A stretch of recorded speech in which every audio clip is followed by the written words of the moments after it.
NBC4 reports that 2/3 of Ohio's kindergartners are falling behind. In the 2022-2023 statistic, only 35.4% of the kids showed readiness for the first grade/classroom setting.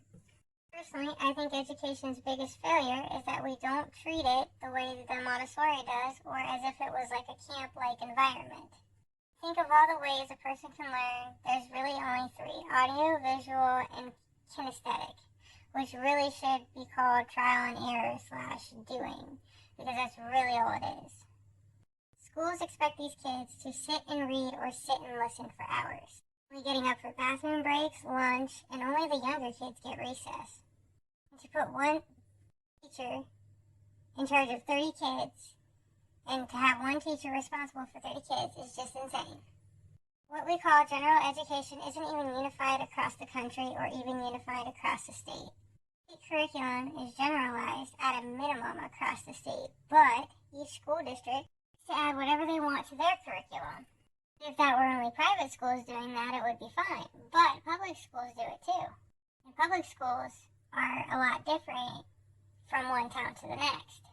Any kid who's ever bounced around from multiple different schools knows that every school is different and their curriculum is different, that there's just no unity in our education system. Just minor requirements that each school is, required to hit. What counts for 8 hours a day, 5 days a week, and somewhere around 65% of every public school student's life from ages 5 through 17, the minimum.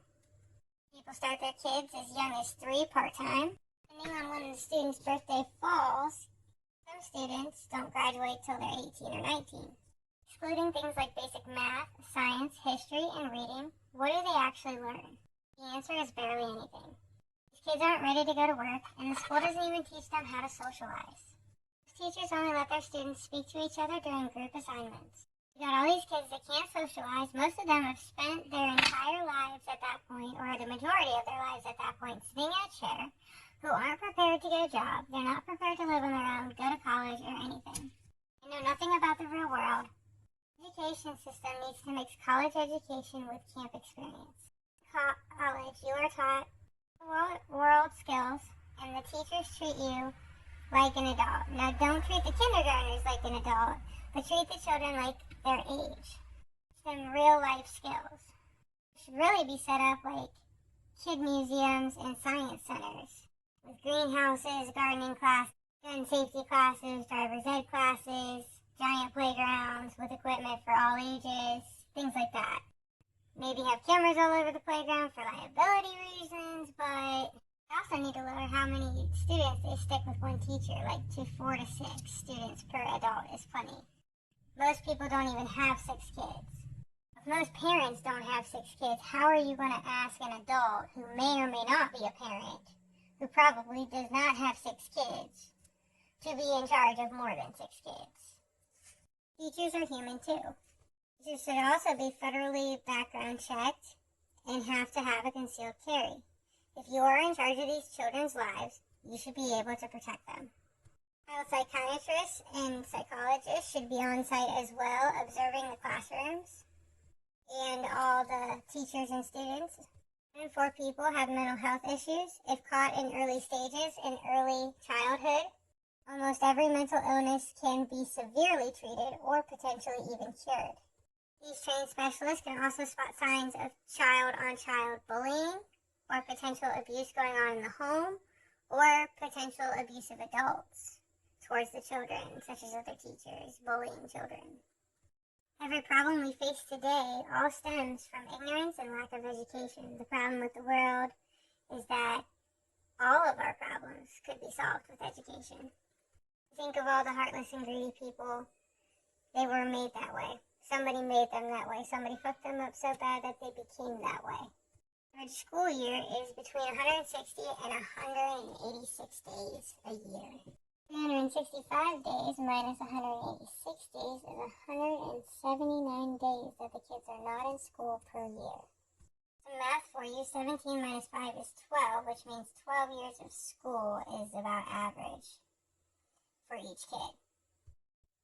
12 years times 186 days is 2,232 days that your child goes to school in their lifetime, on average. Oh, and in those 12 years, there is only 4,380 days, which means in 12 years, only 2,148 days is your child not in school. 186 times 8 is approximately 1,123 hours of school, approximately, that your child spends in school of those 186 days that they're in school, out of the potential 4,099 hours that is in those 186 days that they go to school. So basically, in the 186 days a year that your child is in school, they spend 1,123 hours of those days in school, which is 1/4, or maybe even closer to 1/3 of the total hours that are in those 186 days. With that math, school has your child more days out of the year than you will. Take into account sleepovers and children staying with friends and family, they do have your child more than you do during those 12 years of education. Your school, your child's school, influences at least 1/3 of everything that child sees, the way the child behaves, the child's personality during those 12 years. Public schools should be these gorgeous and green institutions of higher learning. Children are the ones who will one day run the world. Instead, our schools literally look like the insides of prisons without the cages. From lunch trays to classrooms,